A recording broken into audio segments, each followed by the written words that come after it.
How's it going, everybody? So, my name is Matt.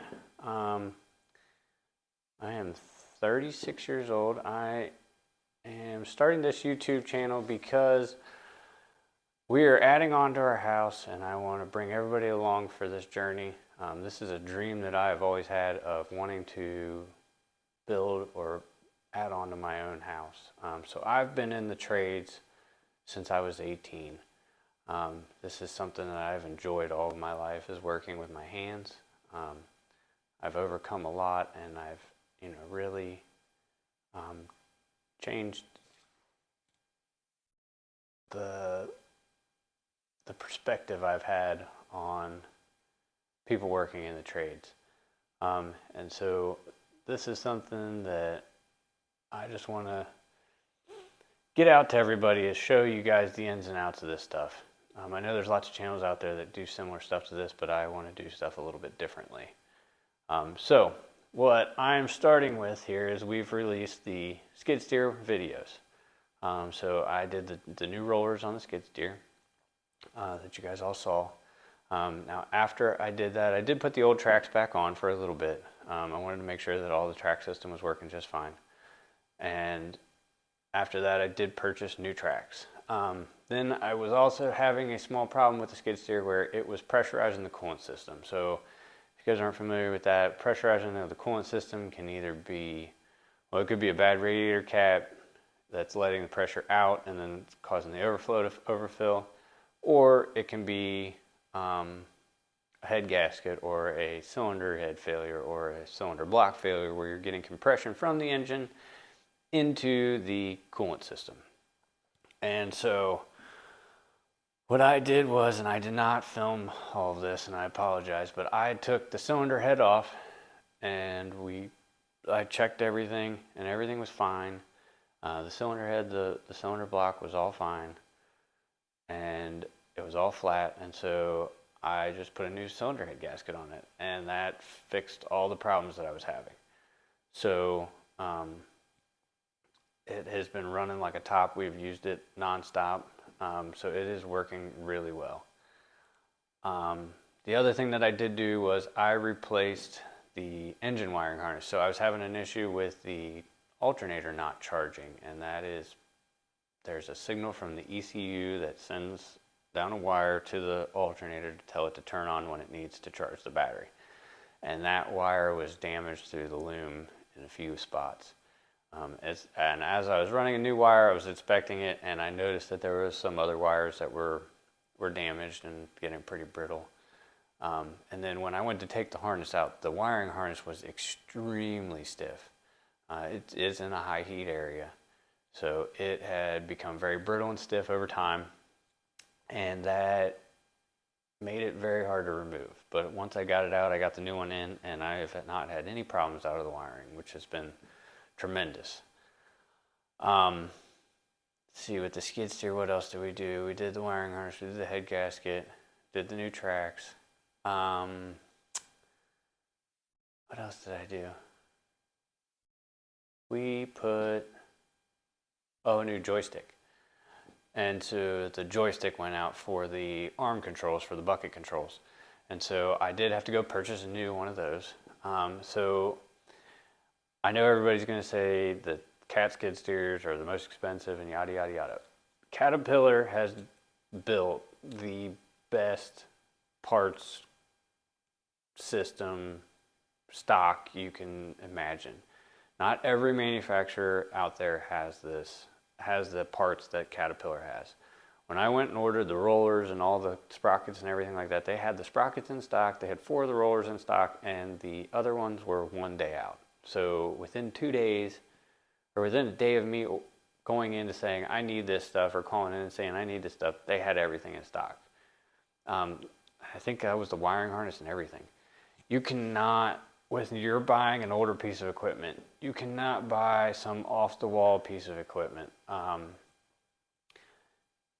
You gotta have the parts availability and support for that piece of equipment. The other thing that I did purchase, which was quite expensive, was a manual, an actual manual. I did not get the paper copy because it was very expensive. I got a CD that I can put into a laptop or a computer, and I can play, or I can go through and use that manual. That manual has been invaluable in diagnosing wiring issues. So when the alternator went bad, I had that.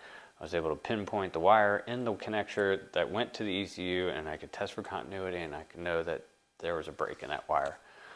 When the joystick went bad, there is a testing procedure in the manual that you can go through that's pretty simple to figure out with a voltmeter, and plug it in, and it'll tell you that that joystick's not any good. So Caterpillar has the best parts, they have the best manuals, they have very good equipment in my opinion, and the stuff just works and it runs. So if you are considering buying a used piece of equipment for something, I do recommend looking into that and seeing what the availability of parts and stuff are for it, because especially with the supply chain issues that we've seen, you've got to be able to get parts for stuff. And if you cannot get those parts, then your machine goes down, you're SOL. If you're using that for a business, then you're really in trouble. So yes, so the skid steer, like I say, we'll have lots of videos with it. We'll be using it a lot in the videos. Let me know if you guys like the working on it. When I did the recording, I'm still pretty new to this. I wish I would have done some more in-depth recording and some more details of the process of actually replacing all those, but I did not. So I am learning, guys. We're going to get these videos to where they're really nice. So anyway, to take the skid steer and put it into application. So we are adding on to our house, which I am going to share the plans that we had drawn up by an architect. We've got the permits, we've got everything in place. And so the house, we are adding on a master suite. We're converting our 2-car garage into a living room. And we're also adding an attached garage with a laundry room and mudroom. So it's going to change the house quite a bit. So this new addition is going to be a lot of fun. But what I want to do is I want to teach people that you don't have to pay somebody to do stuff for you all the time. Yes, I do have a background in construction, but there are lots of small things and small projects that you can complete on your own. You don't have to hire somebody to fix something every time something breaks. I feel that our society has gotten us to that we need to rely on everybody else, and there's specialists in so many things, nowadays, that they're really not that necessary. We really go to lean upon other people to fix all of our problems, and I feel it goes back to the teachings in our schools, is that people are not taught to problem solve. They're not taught to think about things outside the box or try to solve problems on their own. And we have some tremendous tools at our fingertips that we are able to utilize, like these YouTube videos. You can find YouTube videos on how to repair just about anything. There's guys out there repairing all kinds of stuff. It's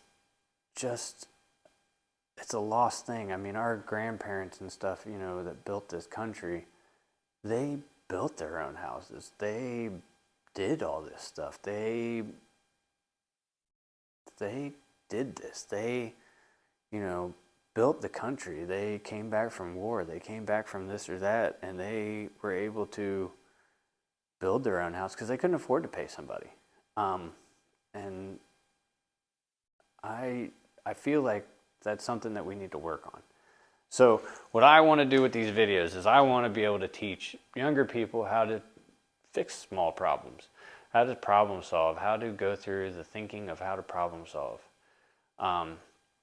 And so that's what I want to work to.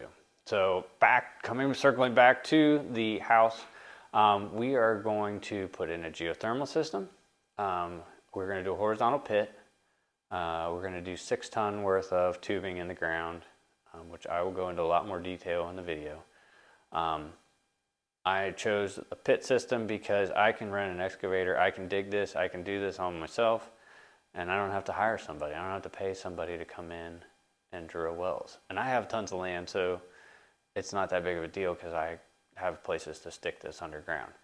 So with that being said, so my other goal with this is to try to limit our reliance, or not reliance, I guess, is to limit our bills, our electric bill, as little as possible. So my hope with the geothermal is that we will be able to cut our cooling costs down significantly. Now we are in the Midwest, and so we have spring, summer, fall, and winter. And a couple years ago, we purchased an outdoor wood boiler. An outdoor wood boiler basically heats water with firewood, and then we pump that into the house, and we were able to heat our hot water and also heat our forced air system. The only option we have out where we are is you can get a propane tank or you can do electric. We have an electric heat pump. When we first moved into this house, I remember it got cold really quick, and one of the first electric bills we had was north of $600, and I was like, well, that's not going to work.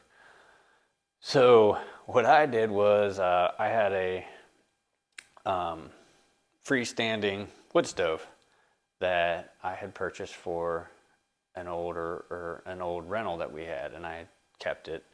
And so I installed that in the basement. We already had it flue down to the basement, and so I just installed that, and we fired that thing up, and we ran that thing for like 5 years every winter.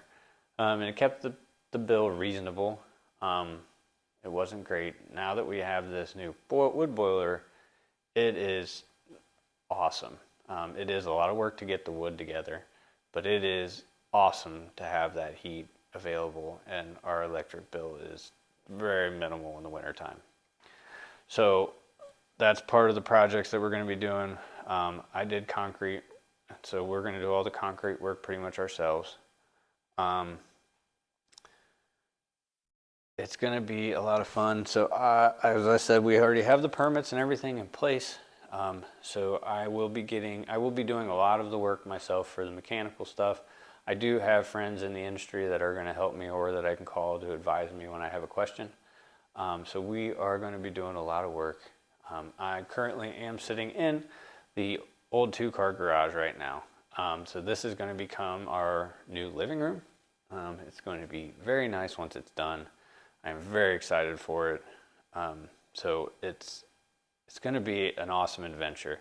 And I just want everybody to come along. I want to try to teach some younger people, that you can problem solve. You can do these things on your own, and you can, accomplish things outside of work.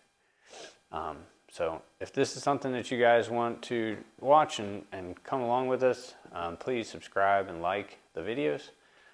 Share them with your friends, your family, and come watch us grow this little homestead and come on the adventure with us. Thanks, guys. See you soon. Bye.